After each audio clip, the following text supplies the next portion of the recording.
Selamat datang di channel saya Serangga Gatal. Jangan lupa di subrek, like and share. Mimin doakan semoga kita sehat semua. Oke, kita mulai. Suaranya dari kubur.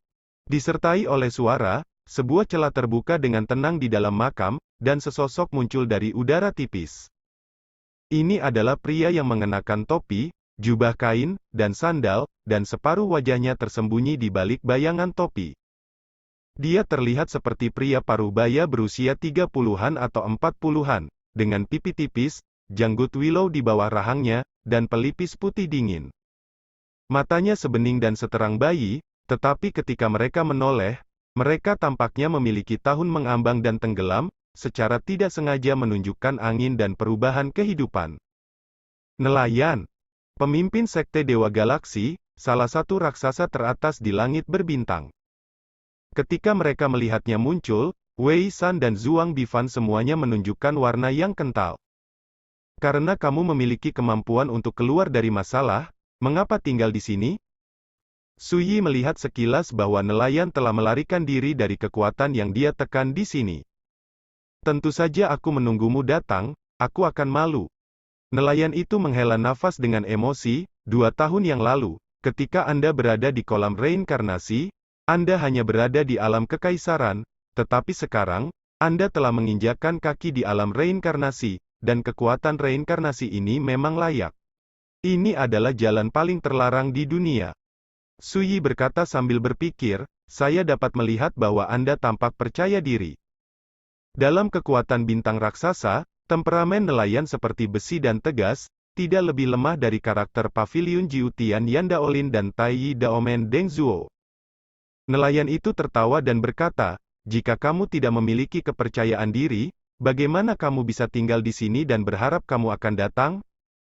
Dia menunjuk ke kuburan di bawah kakinya dan berkata, pada waktu itu, kamu menekanku di sini, dan hari ini, aku mengembalikan tempat ini kepadamu.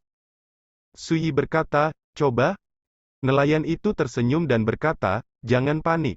Ketika saya memperkenalkan Anda pada beberapa kekuatan besar dari zaman kuno, mereka juga ingin mengobrol dengan Anda. Saat dia berbicara, ekspresinya menjadi serius, dan dia sedikit membungkukkan tangannya ke sisi gunung, dan berkata, senior, silakan datang dan lihat. Tentu ada masalah. Su Yi berpikir dalam hati. Zhuang Bifan dan yang lainnya merasa tidak enak. Bagaimana bisa mereka terlihat seperti masuk ke perangkap yang dipasang dengan baik? Di bawah langit, hujan rintik-rintik peri terbang tiba-tiba muncul. Berikutnya, 3 sosok muncul satu demi satu dari udara tipis. Itu adalah 3 roh yang mati dengan kebijaksanaan. Dan, nafasnya lebih mengerikan. Su Yi menyipitkan matanya dan berkata, tidak heran kamu orang tua begitu ceroboh, ternyata kamu berlindung pada roh-roh mati ini. Kata menyerah, mengungkapkan sarkasme yang tidak tersamarkan. Nelayan itu tersenyum tidak setuju dan berkata, dalam beberapa tahun terakhir, saya telah mendengarkan ajaran dan ajaran 3 senior ini lebih dari sekali. Bagi saya, mereka juga guru dan teman. Berbicara, matanya penuh arti dan berkata, ini disebut kemalangan dan nasib baik. Su Yi berkata, kalau begitu, kamu harus berterima kasih padaku untuk waktu yang lama. Lagi pula, jika aku tidak menekanmu di sini, bagaimana kamu bisa mendapatkan berkah seperti itu? Suara feminin berbisik. Jika Anda juga ingin mendapatkan berkah seperti itu, sekarang adalah kesempatan. Seorang biksu dengan jubah biksu putih bulan dengan mata hijau zamrud datang dari langit. Wajahnya menawan dan tampan, dan di bagian atas kepalanya terdapat motif teratai berwarna darah. Nelayan itu memperkenalkan, Guanzu, ini Lin He senior, dari kuil Lan Ruo, seorang pembudidaya abadi di zaman kuno. Su Yi berkata dengan acuh tak acuh, aku tidak tahan dengan nasib baik seperti ini, aku tidak menginginkan kesempatan ini. Napas biksu itu sangat aneh, matanya hijau, dan pola teratai darah tercetak di dahinya, yang jelas bukan burung yang baik. Teman kecil ini sepertinya berprasangka buruk terhadap kita, jangan khawatir, aku hanya ingin mengobrol denganmu. Aku yakin teman kecil itu akan berubah pikiran ketika dia mengetahui niat baik kita. Seorang pria tinggi dengan tombak perunggu pendek datang. Jenggot dan rambutnya seperti tombak, senyumnya hangat, tetapi napasnya menakutkan seperti gunung yang bergerak, membuat hati orang tertekan. Ini Huajing senior. Nelayan itu sekali lagi memperkenalkan bahwa orang ini berasal dari seorang kultivator abadi terkemuka di Taiko, dan dia juga seorang pria kuat di jalan menuju kenaikan sebelum kematiannya. Apa? Suyi bertanya. Huajing berkata dengan ekspresi yang tulus, jika kita ingin memahami reinkarnasi, kita juga meminta sesama penganut Tao untuk membuatnya lebih mudah. Begitu kata-kata ini keluar, penonton terdiam. Zhuang Bifan dan yang lainnya akhirnya mengerti bahwa ketiga roh mati dengan kebijaksanaan ini sebenarnya mengincar makna mendalam dari reinkarnasi. Selama rekan Taois memenuhi saya akan mendapat hadiah besar, kata Huajing. Suyi berkata ringan, bagaimana jika aku tidak bahagia? Huajing terdiam sejenak, lalu berkata, dalam hal ini, saya hanya bisa mengambilnya sendiri. Ambil. Kedengarannya bagus, tapi itu tidak lebih dari perampokan. Suyi tertawa dan berkata, itu tergantung pada apakah kamu memiliki kemampuan. Aku sudah bilang tadi, kamu bisa langsung melakukannya, tidak perlu basa-basi, tapi kamu tidak mendengarkan dan bersikeras untuk bernegosiasi dengannya. Tidakkah kamu mengerti bahwa kata-kata seringkali merupakan paling tidak berdaya? Seorang wanita menyapu, mengenakan mantel hitam panjang, dengan cambuk merah menyala melilit pinggang rampingnya.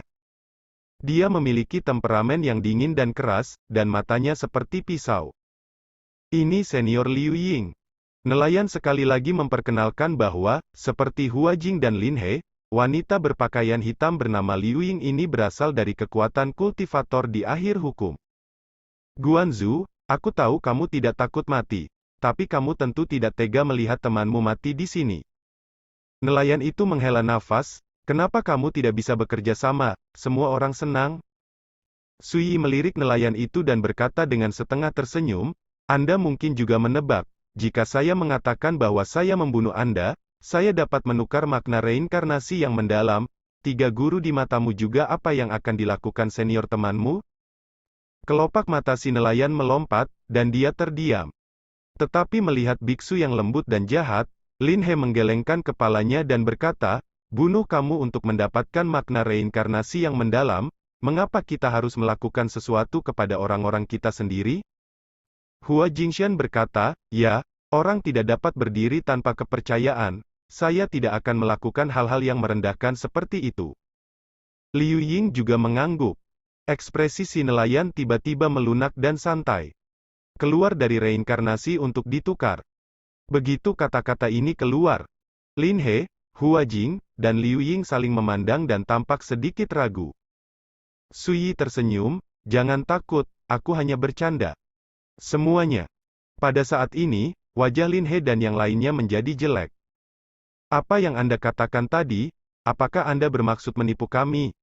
Alis Liu Ying melekat dengan niat membunuh dan tampak buruk. Suyi berkata dengan terkejut, jadi, apakah kamu benar-benar berencana untuk mengambil kepalanya sekarang? Nelayan. Tidak perlu basa-basi, ayo lakukan. Lin He berkata dengan dingin, mata hijau itu dalam. Di tempat itu, ada niat membunuh dengan kekerasan. Tetapi pada saat ini, suara yang jelas terdengar. Orang ini, aku akan melindunginya. Suara bagi penonton. Semua orang saling memandang.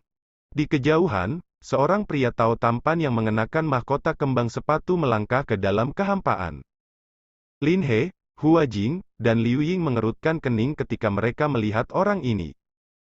Suyi juga sedikit terkejut, siapa pria yang melompat keluar untuk melindungi dirinya?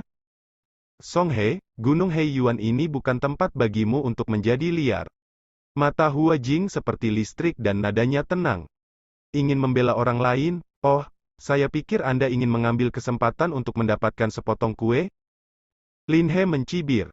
Hanya kamu saja, jika kamu berani mencampurnya, kamu pasti akan mati. Kata-kata Liu Ying tercengang. Semua orang bisa melihat bahwa ketiga arwah bijak ini sangat jijik dan ditolak oleh Taois tampan yang tiba-tiba datang. Setelah Song He tiba, dia tersenyum dan berkata kepada Suyi, jangan khawatir, aku di sini hanya untuk membentuk hubungan yang baik dan membawamu menemui keberadaan yang luar biasa. Suyi sedikit mengernyit, hal-hal tampaknya semakin menarik, jiwa-jiwa mati yang bijaksana ini sepertinya sedang menatapnya. Hahaha, ingin membawa orang pergi? Apakah kamu juga layak untuk Song He? Hua Jing mendongak dan tertawa. Song Dia berkata dengan ringan, saya di sini atas perintah orang asli Hong Yun, apakah menurut Anda saya layak? Awan merah langsung. Itu hanya judul, tapi membuat suasana di lapangan mendadak hening. Tawa Hua Jing tiba-tiba berhenti, dan Lin He serta Liu Ying di sampingnya semua terkejut. Nelayan itu hanya bisa terkesiap. Dalam beberapa tahun terakhir, dia telah tinggal di lautan sihir yang tidak menentu ini. Mengapa dia tidak tahu, Hong Yun Zhenren adalah salah satu dari 3 keberadaan paling menakutkan yang tidak dapat diprovokasi? Su Yi akhirnya mengerti bahwa di antara jiwa-jiwa mati yang bijaksana ini, ada keberadaan yang lebih menakutkan. Misalnya, orang asli awan merah ini. Tidak ada bukti, siapa tahu kamu palsu? Hua Jing mendengus dingin. Song Dia bertanya balik, apakah menurutmu aku punya nyali untuk bertindak atas nama orang asli Hong Yun? Hua Jing tampak tidak yakin. Memang, di lautan ketidakpastian, tidak ada yang berani berpura-pura menjadi utusan Hong Yun. Di lain waktu, kami akan memberikan wajah Hong Yun yang sebenarnya. Tetapi hari ini berbeda. Kami melakukan sesuatu untuk Buddha lampu darah di Gua Wanku. Lin He tiba-tiba berkata dengan dingin, jika Tuan Hong Yun menginginkan seseorang, dia bisa pergi ke penguasa lampu darah. Buddha Lord of the Blood Lantern di Gua Wanku, manusia sejati awan merah di reruntuhan guntur darah, dan cendekiawan hantu di Pulau Heixuan adalah 3 makhluk paling kuat di Laut Iblis yang tidak pasti. Sekarang, Lin He melaporkan nama Buddha Lord of the Blood Lamp, yang membuat Song He mengerutkan kening. Untuk beberapa saat, suasana menjadi sunyi dan mencekam. Adegan ini membuat Wei San dan yang lainnya gemetar. Su Yi sedikit tidak sabar, memandang Song He, dan berkata, apapun tujuanmu, jangan campur tangan mulai sekarang, jika tidak, aku akan menganggapmu sebagai musuh. Song He, apakah orang ini berpikir dia punya niat buruk? Dia akan menjelaskan ketika Su Yi berbicara lagi. Dan kamu, jika kamu tidak melakukannya, kamu akan menghilang secepat mungkin. Su Yi melirik Lin He dan yang lainnya, nada suaranya sangat kasar. Jika tidak, jangan pernah berpikir untuk hidup hari ini. Lin He DKK. Siapa sangka pria yang dikepung mangsa berani begitu sombong? Su Yi mengabaikan keterkejutan orang-orang itu. Dia mengangkat tangannya ke arah Wan Xingzu di kejauhan. Om! Pedang manusia yang menekan Wan Xingzu bergetar hebat, tetapi tidak pulih. Kekuatan hukum seperti rantai terjalin, menjebak pedang manusia dengan kuat. Hah? Su Yi sedikit mengernyit. Pada saat ini, nelayan tidak ragu-ragu untuk menembak. Boom! Langit dan bumi ditekan, dan kehampaan bergetar. Sederhana dan langsung, tetapi sombong. Pergi! Hua Jing mengeluarkan tombak pendek di belakang dan menikamnya secara langsung. Seperti petir, tombak pendek itu membawa hujan ringan peri terbang yang menyilaukan, menghancurkan kekosongan. Pada saat yang sama, Liu Ying mengeluarkan cambuk merah menyala di pinggangnya dan menghempaskannya ke udara. Pop! Kekosongan itu hancur seperti permukaan air, membuka retakan beriak yang tak terhitung jumlahnya. Pedang peramal hitam kuning muncul di telapak tangan Su Yi. Langit dan bumi gelap, dan 6 jalurnya naik turun. Saat bilahnya lewat, dentang, dengan ledakan keras, tombak pendek yang ditikam Hua Jing terkoyak. Boom! Dalam tabrakan yang menghancurkan bumi, baik Hua Jing dan Liu Ying terguncang kembali. Tapi hampir pada saat yang bersamaan, seekor monster teratai berwarna darah jatuh dari langit dan menutupi Su Yi. Kaki teratai memiliki jangkauan 10 kaki dan memiliki 18 kelopak, yang masing-masing menjaga hantu Buddha yang berlumuran darah. Semburan nyanyian Chan Sansekerta berasal dari lotus berwarna darah, tetapi ada aura jahat dan setan. Boom! Bunga lotus berwarna darah berjatuhan, seperti dunia merah tua yang menekannya. Pelepasan kekuatan penjara yang menakutkan membuat sosok Su Yi mandek. Tidak jauh, Lin He yang menawan dan cantik tertawa. Senyum di wajahnya langsung mengeras. Serangkaian tindakan terjadi dalam sekejap. Su Yi menghancurkan serangan gabungan 3 roh mati yang kuat dengan setiap gerakan. Kekuatan tempur yang menakutkan langsung mengejutkan penonton. Kekuatan reinkarnasi benar-benar menakutkan. Di kejauhan, Bangau Pinus yang mengenakan mahkota kembang sepatu terkejut. Awalnya dia sedikit kesal dengan sikap arogan Su Yi, tapi sekarang, semua kekesalan itu hilang.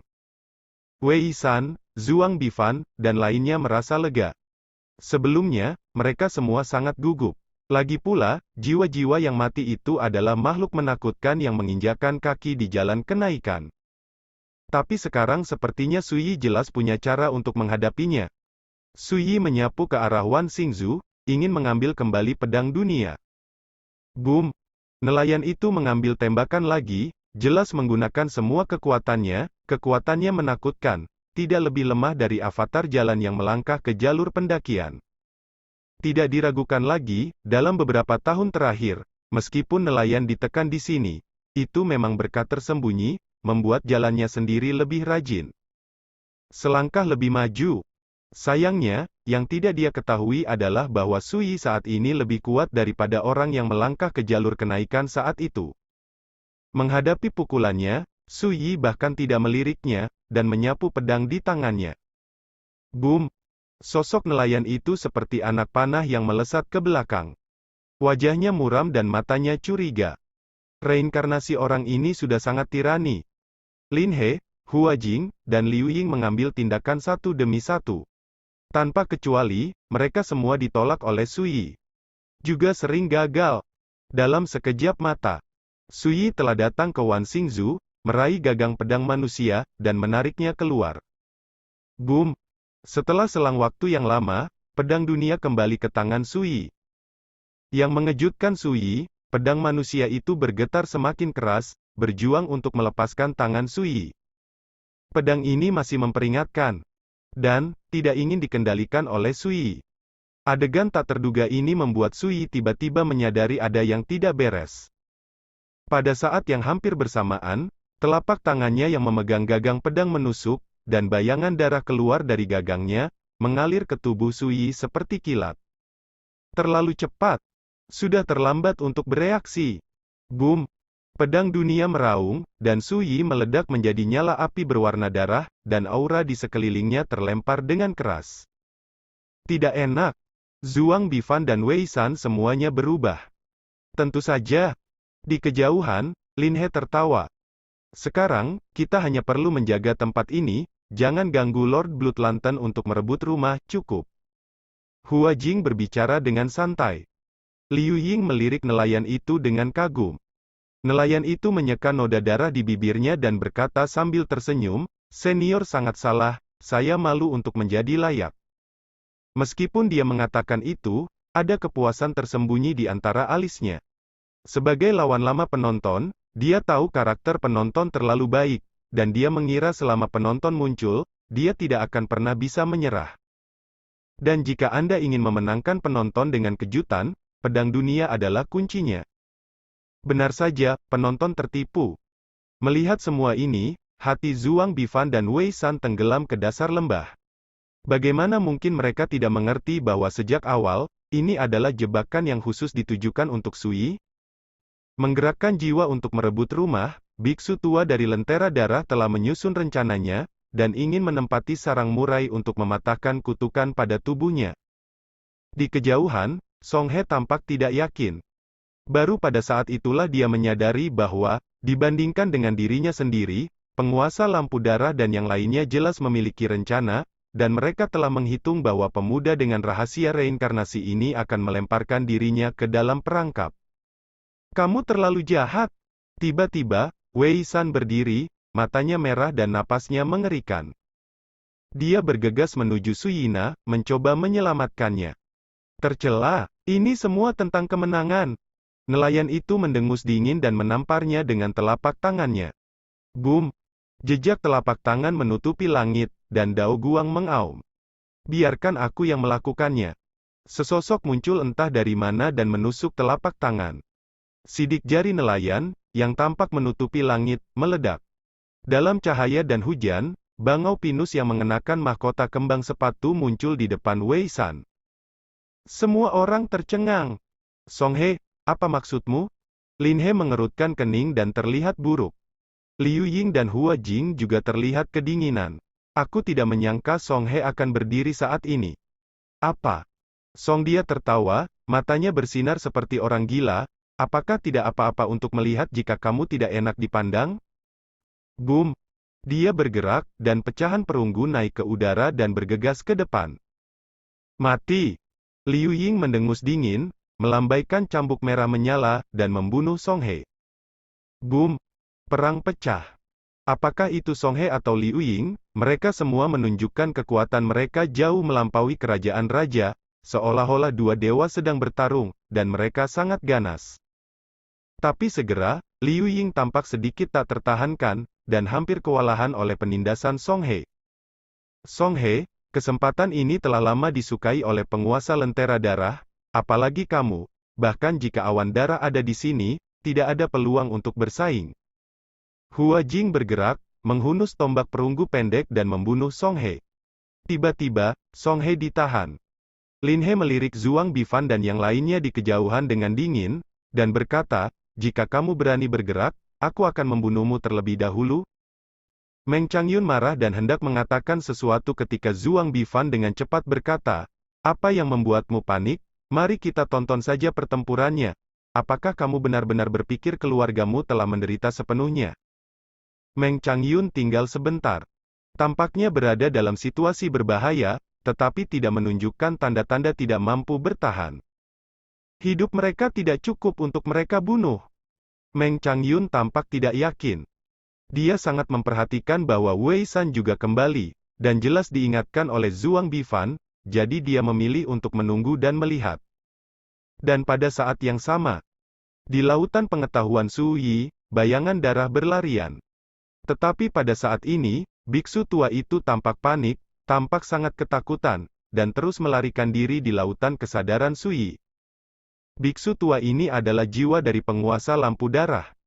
Sebelumnya, setelah dia bergegas ke tubuh Su Yi, dia segera bergegas menuju jiwa Su Yi, mencoba untuk segera merebut tubuh itu.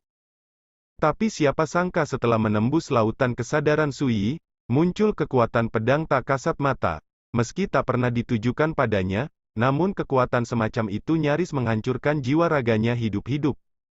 Penguasa lampu darah segera menyadari bahwa itu tidak baik, dan hendak mengungsi, tetapi sudah selangkah terlambat.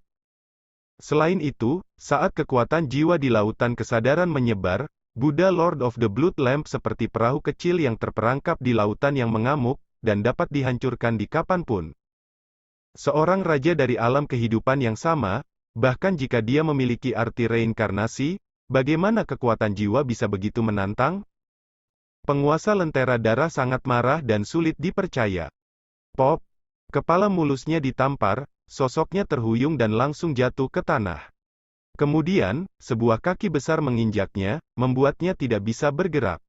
Penguasa lampu darah mengangkat matanya dan melihat surat wasiat Su Yi muncul, menatapnya sambil tersenyum. Sepasang mata yang dalam dipenuhi dengan penghinaan. Sekian dulu update-annya, tunggu lanjutannya di channel saya Serangga Gatal, di subscribe ya guys. Terima kasih.